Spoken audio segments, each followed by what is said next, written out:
Hey guys, welcome to Mike's Laboratory. Yesterday I fixed my Sled's windshield. I made a new one for it, and I had a lot of people asking me how I did it.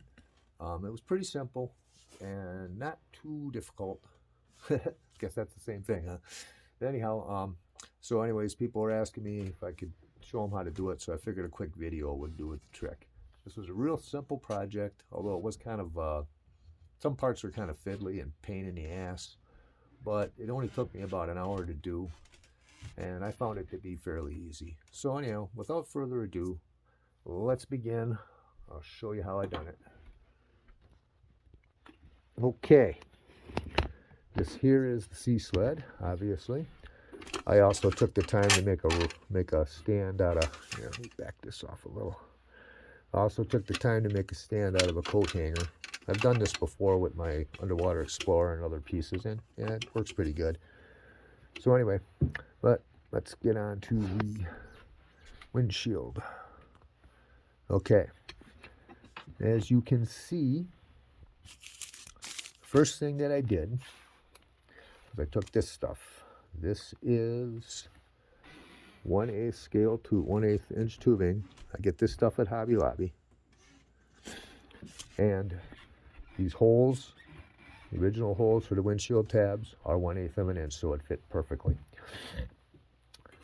I stuck the rod into there, one of the rods into there, into each hole, and I cut it off flush with this pair of scissors. All right, then after that, and this is the important part, the critical part, the part that makes the whole thing go. I took a Gatorade bottle, 24-ounce big Gatorade bottle, and I used a razor blade, an X-Acto knife to be exact.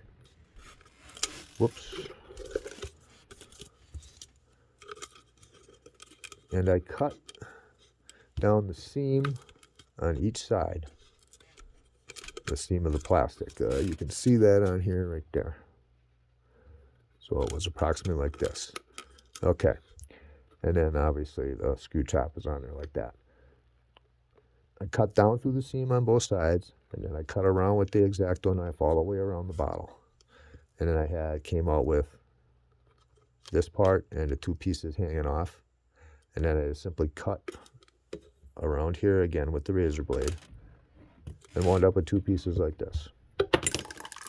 Obviously I used one of them for the Sled, this is the other one. Okay. So, next thing I did was to press the little plastic, make sure the little plastic pieces, little plastic tubing was flush. And then I took this and I worked it in there to get the approximate shape I would need. I stuck it in between the Sled, the little ridge on the Sled right here, and the plastic tubing. Once I had it in there, that looked about right, and I cut it to the shape that I needed with a pair of scissors. And then I looked at Vintage 3D Joe's at the 3D pictures of this Sled, and just kind of spun it from different angles to try and figure out how high it was above this dome, the top of the windshield and the dome. And I think I got it pretty close. Trim the bottom off to make it nice and even, not all messed up like that. Same with the sides, so it fits in there good. The next thing that I did was, once I had the approximate shape, I held it in that shape between my fingers, and I ran upstairs to the bathroom, and then I soaked it in hot water while still holding it like this and burning my fingers. You might want to try a different method than I did of shaping it. And I just kind of rolled it like this when it was really hot to try and get the correct curvature. And then I dumped hot or cold water on it to hold while I was holding it in that curvature to keep it in place. When I came back down, it was pretty close. It was off a little bit, but not too bad. So anyhow, once I'd done that, I stuck it in here, in between this piece of tubing and the ridge, and the same on the two sides here. And then I went ahead and right here, get a little closer up, I just kind of pulled this piece back a little bit with my finger, bent it, around the tube just slightly, and dropped a drop of super glue in there. And the same on this side. And I let it spring back into position, making sure that this piece up here was pushed forward and in between the tube and the sled. I did the same thing with a toothpick. I took a drop of super glue and I reached in there very carefully and dropped that in between the windshield and that peg up there, holding it like this so that the glue would run down instead of spreading all over the place. Then I let it dry. And that's pretty much all there was to it.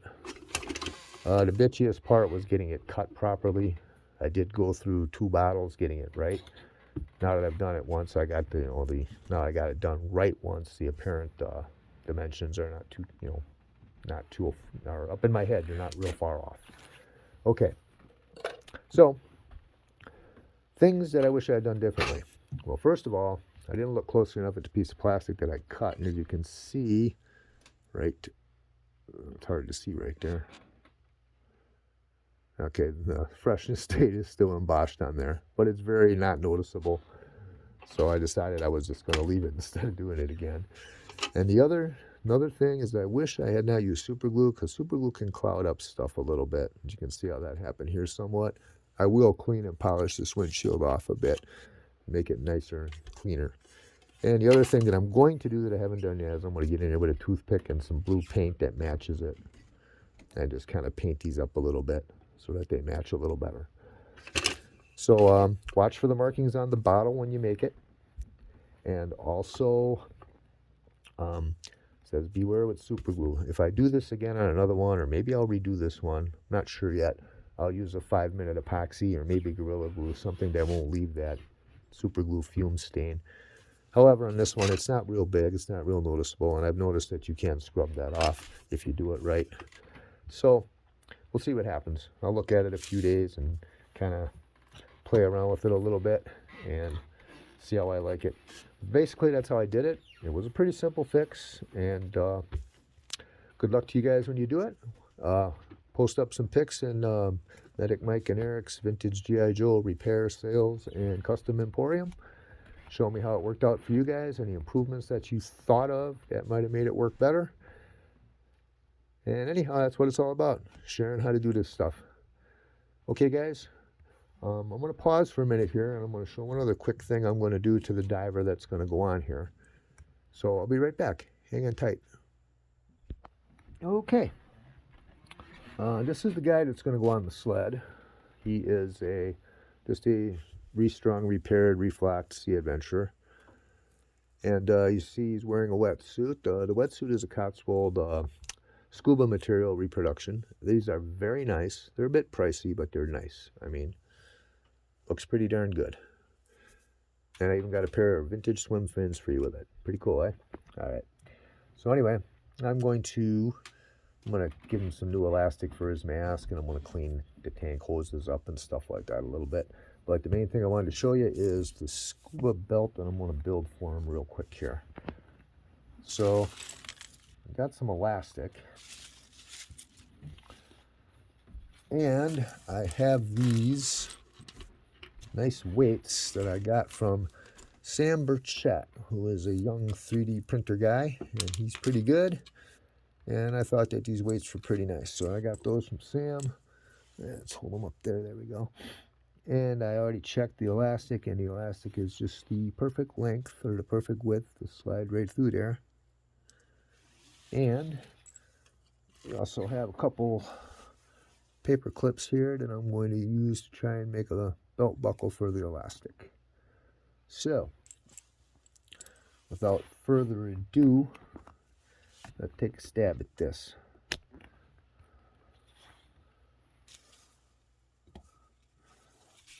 First thing we should do is, I use elastic like this a lot to repair the astronaut pack straps and straps on a lot of Joe's equipment. I also have a beat up turbocopter that I'm planning on fixing up, that I'm going to use the same methodology on to make a set of actual realistic type straps that go around the legs and stuff, but that's for later. So anyway, So we're going to stretch it a little bit, kind of pull it over here and cut it.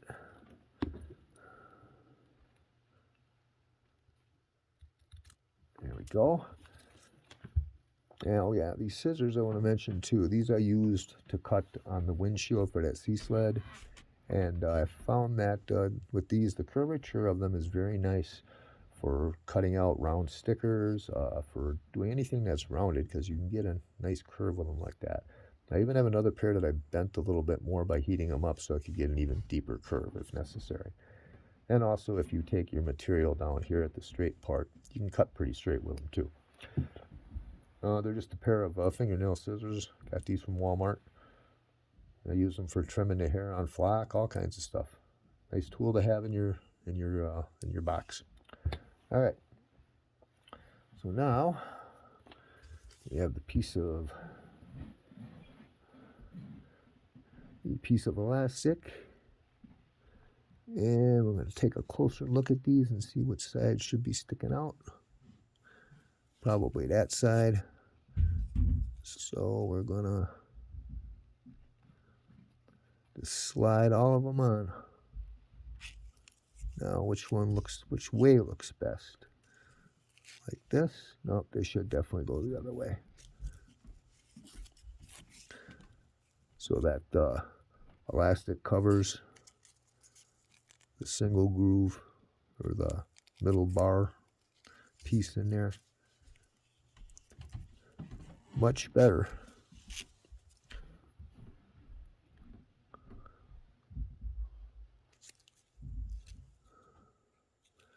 Anyways, I'm going to finish this up, and I got to go switch my laundry. You can see easily how it's being done. I'm going to put all 8 of these weights on this belt. So hold tight, please. I'll be back. Okay. I got the weights threaded on here, and I just thought of something else that I had in my box that I'm going to use instead of the paper clips, I believe. Oops, don't knock the camera over. Don't knock the camera over. I'm thinking that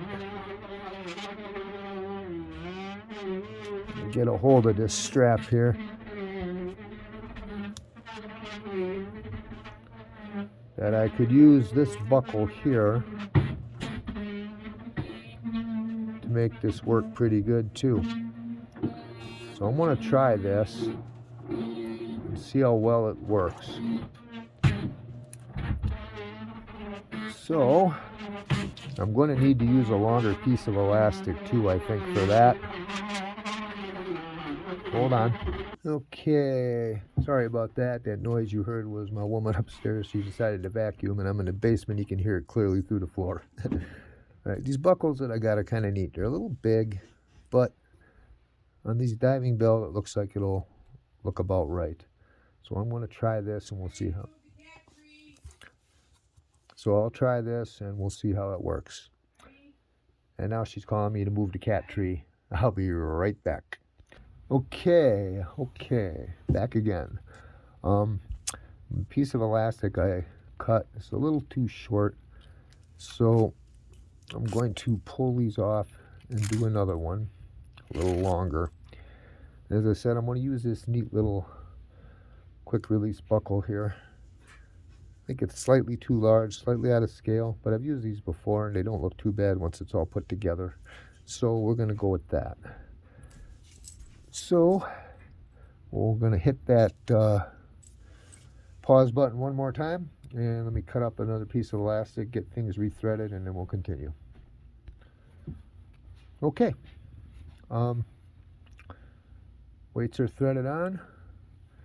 What I usually do while doing this stuff is I put one side of the buckle on, burn the ends of the elastic a little so it doesn't want to come out.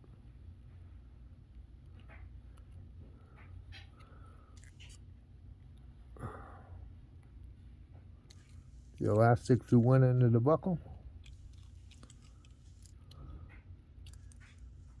And we'll stretch it out a little bit. hold it like this. Now, some people will freak on this, but I found that it works pretty good. Instead of sewing, use a drop of super glue. Works pretty good. Just a little bit, you don't need much. And obviously very quickly, grab the other end, flip it. Let's try that again.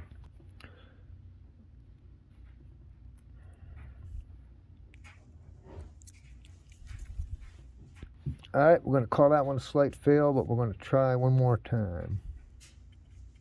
Little super glue. No, okay. Hang on. Okay, what you are seeing here is some of the trial and error stuff that I wind up going through while I'm making things and fixing things, and I don't always put it on camera. However, in this particular case, you got to see it. So what we're going to do instead is we're going to do the one side of the belt first, and then we'll slide the weights on. All right, let's take a quick look here. Is that going to be about the right size for Joe there? Yeah, that should work out pretty good. All right. So, first, I'm going to take the belt buckle. Going to burn the end.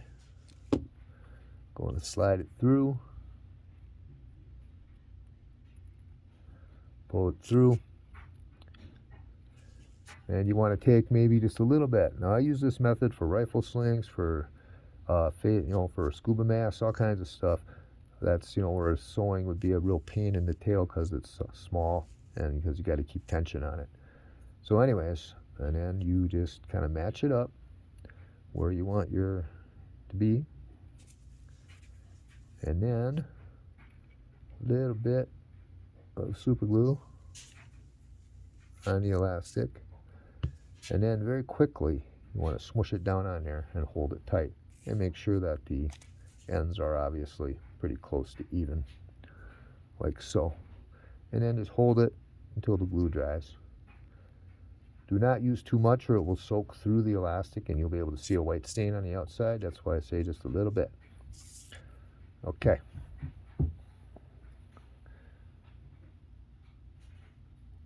And it holds pretty darn good. Okay.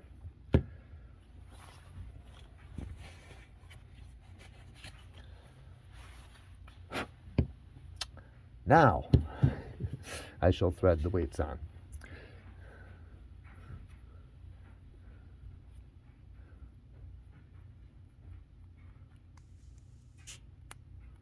And we're going to run them all the way down to the buckle on the other side there to ensure that we have enough room on the elastic left to thread the other elastic through the buckle and elasticize it. What I always go for is to get just a little bit of tension on it so that on the elastic so that the belt fits, whatever you're making, the belt or the strap fits snugly.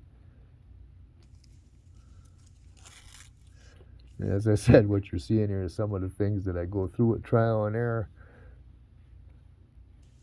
in order to make stuff. That stuff don't always make it to the camera or make it to the finished video. There are times where I'll do a video 3 or 4 times if I screw something up.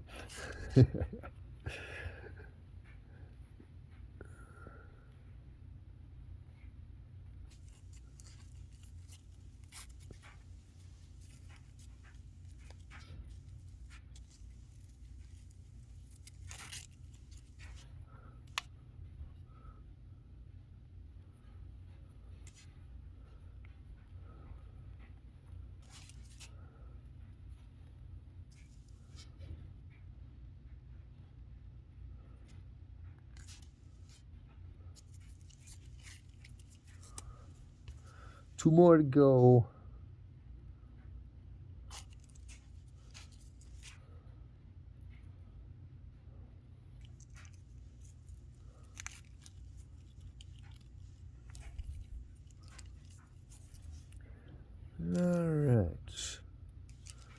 Almost there.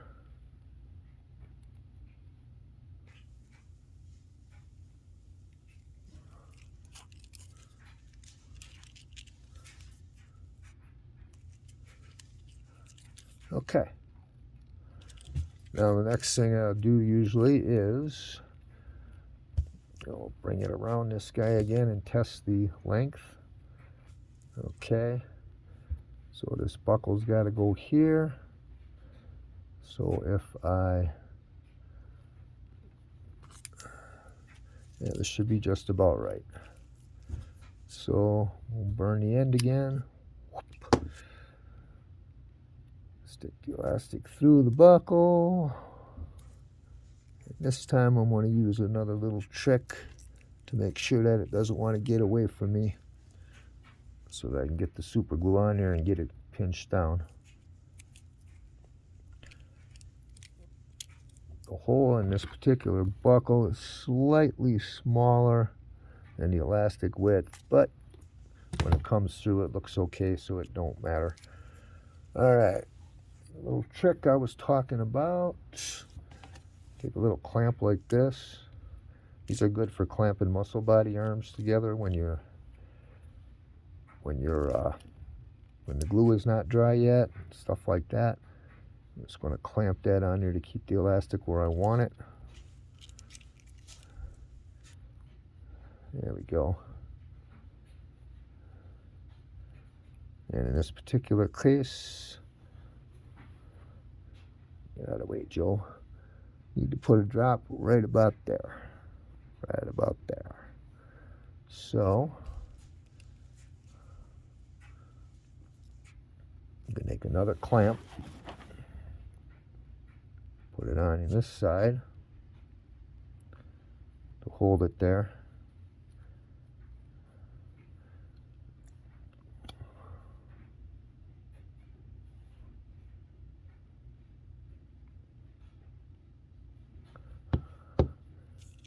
Grab it out.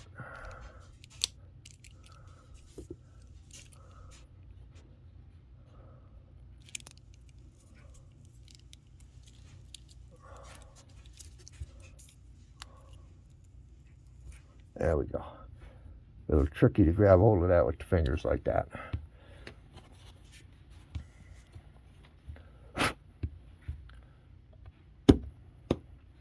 Okay. So now we have a weight belt.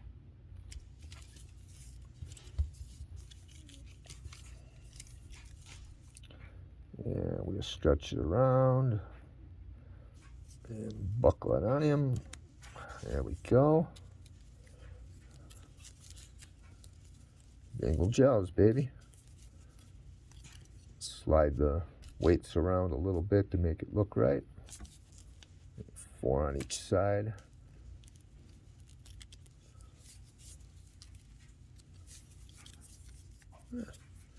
Not too shabby.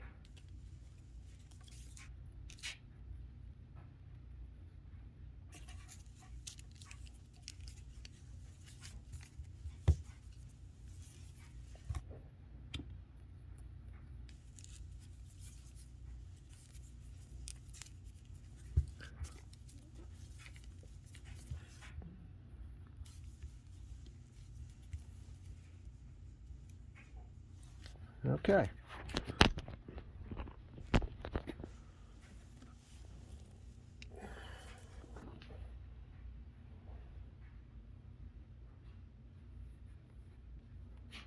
All right. Not bad at all. Okay. So, anyhow, now you've seen some of my trials and tribulations.